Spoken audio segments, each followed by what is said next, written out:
Bagi sebagian orang, sajian yang satu ini punya dua sisi yang berbeda. Terkadang memancing selera, tapi juga terkadang memberi kesan yang menyeramkan. Ya, kepala kambing. Diolah dengan bumbu yang khas, kepala kambing ternyata punya keistimewaan sekaligus para penggemar setianya.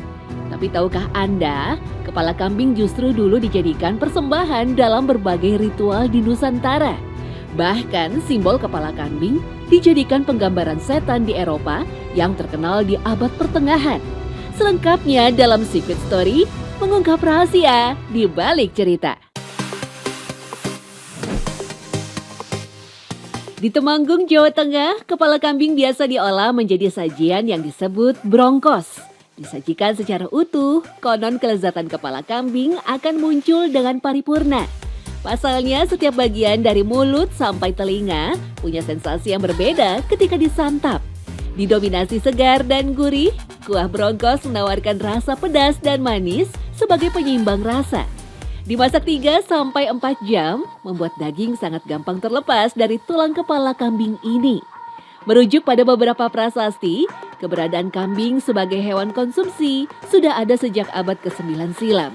Dalam beberapa prasasti Mataram kuno dari abad 8 sampai 10 menyebutkan, salah satu hidangan favorit raja adalah wedus tugel atau dimaknai sebagai kambing yang belum mempunyai ekor alias kambing muda. Tetapi tak ada literatur khusus yang menyebut penggunaan kepala sebagai satu sajian yang khusus. Yang ada justru ritual yang berkaitan dengan kepala kambing. Ya, dalam budaya Nusantara, tradisi memotong dan menguburkan kepala kambing di beberapa titik penjuru mata angin adalah bagian dari ritual tolak bala. Budaya ini sampai sekarang masih dilakukan di beberapa tempat di Indonesia, termasuk di daerah Kranggan, Jatisampurna, Bekasi. Bagian dari upacara adat babaritan selepas panen yang diselenggarakan setiap tahun. Menurut Ngatawi Azastro selaku budayawan, ritual pengorbanan ini juga dikenal di semua penjuru bumi. Bahkan beberapa suku di dunia punya persembahan yang lebih ekstrim, yaitu manusia. Suku Aztek misalnya, ketika memberikan persembahan kepada Dewa Matahari supaya dia nggak marah, itu kan jantungnya bayi dipersembahkan. Terus primitif Afrika misalnya, itu orang albino. Jadi kalau lihat orang albino, karena dia sukunya hitam kan, itu menjadi sosok persembahan korban yang sangat manjur untuk para dewa.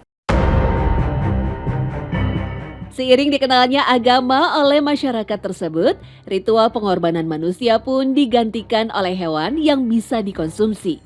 Di masyarakat Nusantara pra-Islam, ritual kurban tersebut diwujudkan dengan persembahan kerbau. Dirubah menjadi hewan gitu.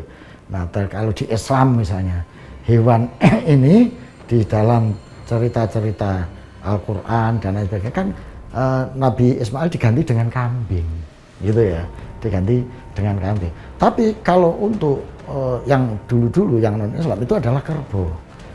Karena sapi ini adalah hewan yang disucikan, karena dia kan kendaraan Bathara Guru. Nah, misalnya. Jadi makanya hewan-hewan kurban ini satu adalah hewan yang bisa dimakan. Yang kedua adalah hewan yang tidak dianggap sakral sehingga bisa dikorbankan. Tetapi seiring berjalannya waktu, kerbau pun diubah menjadi kambing. Ngatawi menduga perubahan yang dilakukan oleh ketua adat tersebut semata-mata hanyalah faktor ketersediaan hewan kurban. Sekarang karena situasi sosial kerbau sudah makin langka, terus effortnya juga susah, yang penting masih ada korban. Akhirnya sekarang kebanyakan adalah kambing itu. Nah, ketua adat biasanya juga ngomong, ini permintaan dari yang bau rekso sini, kita harus potong kambing, gitu. Nggak usah kerbau lagi, gitu. Karena ini namanya mitologi spiritual, ya kita nggak bisa ngecek kan. Yang bisa ngecek ya ahli spiritual, bukan kita, gitu loh. Nah, jadi itu transformasi ini menurut saya terkait atau nggak bisa dilepaskan dari transformasi sosial, lingkungan, ekonomi yang ada dan berkembang di masyarakat. Hanya simbolnya saja yang tidak berubah.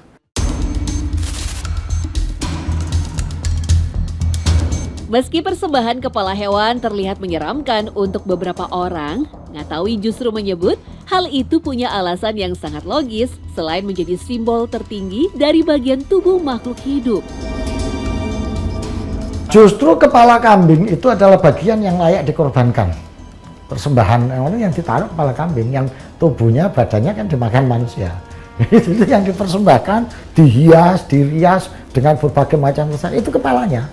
Gitu loh kepalanya. Karena kepala ini disimbolisasikan sebagai yang namanya kepala, itu kan inti dari suatu bentuk fisik makhluk manusia, makhluk hidup itu kan kepalanya. Makanya yang paling utama, yang paling mulia itu adalah kepala. Maka inilah yang dijadikan persembahan kepada yang dianggap mulia atau yang disucikan itu.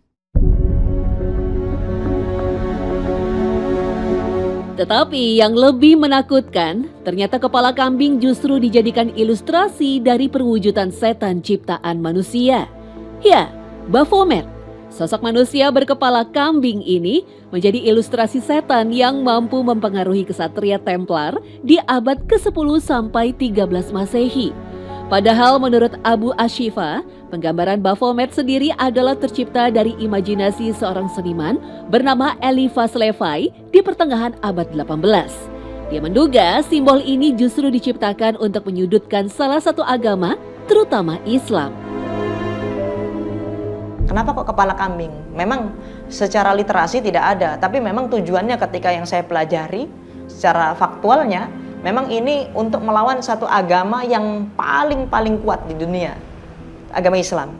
Jadi ini adalah hewan yang bagi mereka ini sangat diutamakan ketika Idul Adha atau kurban ya, kepala kambing. Nah, mereka akan menjadikan itu untuk mengkontra satu agama, yaitu agama apa? Agama Islam.